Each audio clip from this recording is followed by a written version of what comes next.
Why do some people stay trapped in poverty, while others rise from absolutely nothing and build empires? Why can two people suffer the same hardship, but one becomes defeated, while the other becomes unstoppable? And, perhaps the strangest part of all, many people who became wealthy from zero didn't start with advantages.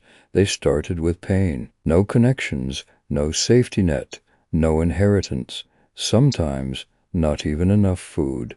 Yet somehow they developed a mindset that made them dangerous to failure.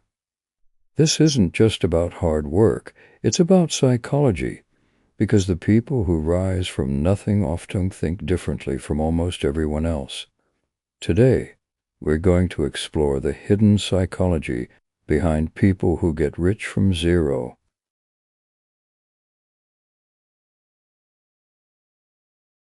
One of the biggest psychological differences between self-made wealthy people and everyone else is something psychologists call an internal locus of control. Most people believe life happens to them. They blame the economy, their family, their bad luck, their past. And while many of those struggles are real, staying in that mindset creates helplessness.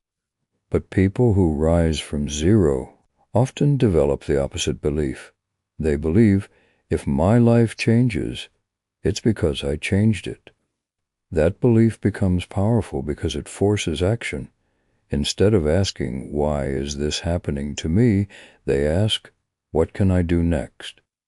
Psychologically, this prevents something called learned helplessness, a condition where repeated hardship makes a person stop trying altogether. The self-made don't wait for rescue. They adapt, even when the odds are terrible, and sometimes, especially when the odds are terrible,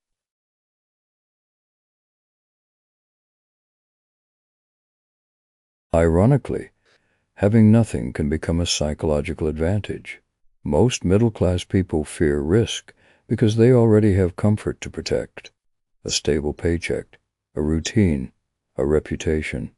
Losing those things feels terrifying. Psychologists call this loss aversion. The pain of losing feels stronger than the pleasure of gaining. But people who start from absolute zero, sometimes they have nothing left to lose, and that changes how they think. They become more willing to take calculated risks, starting businesses, moving cities, learning difficult skills, betting on opportunities others are too afraid to touch. To someone with comfort, risk feels dangerous. To someone already struggling, risk can feel like freedom. This is why some of the most successful people in history came from harsh environments, not because suffering is magical, but because desperation can remove the fear that keeps comfortable people frozen.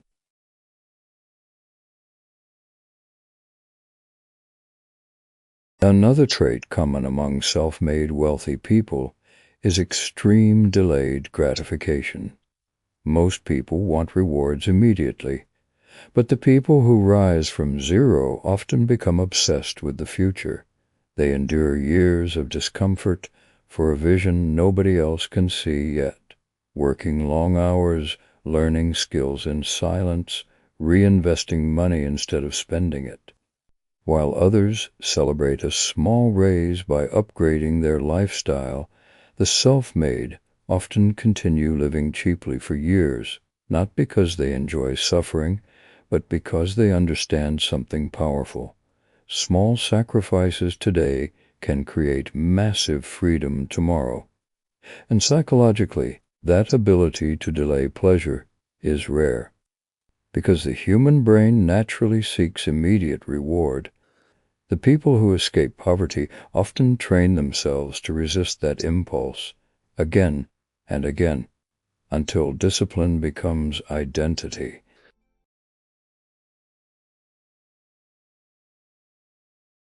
Many people who rise from nothing carry painful pasts, and trauma affects everyone differently. Some people break under it, but others experience something psychologists call post-traumatic growth. Instead of being destroyed by hardship, they become obsessed with escaping it. The pain becomes fuel, the shame of being poor, the fear of dependence, the memory of watching their family struggle. All of it creates an intense internal drive. For many self-made wealthy people, success is not just ambition, it's survival. And that's why they often work with unusual intensity. Because emotionally, they're not simply chasing money, they're trying to make sure they never return to the life they escaped.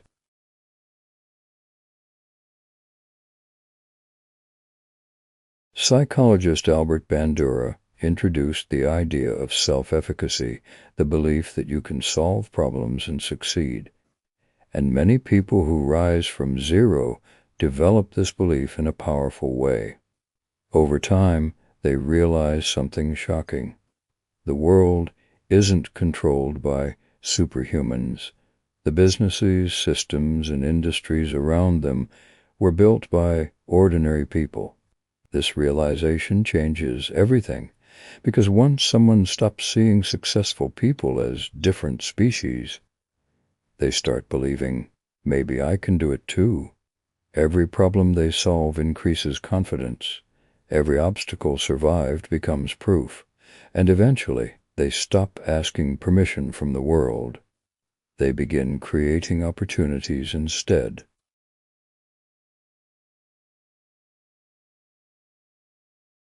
Most people think wealth comes from luck, but many self-made people follow repeatable psychological behaviors.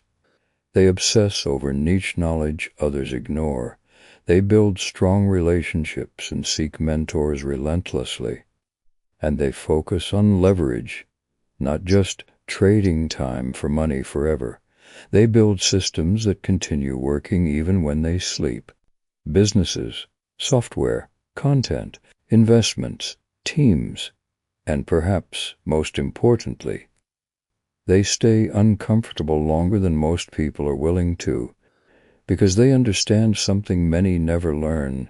Temporary discomfort is often the price of long-term freedom. But there's also a darker side to this mindset. Many people who become wealthy from nothing never truly relax. Even after success, they fear losing everything. Some struggle with isolation, imposter syndrome, or the feeling that poverty is always chasing them, because the same psychology that creates ambition can also create anxiety. Still, their stories reveal something important. The people who rise from zero are not always the smartest or the luckiest. Often, they are simply the ones who refused to believe their starting point was their final destination. And sometimes that belief alone changes an entire life.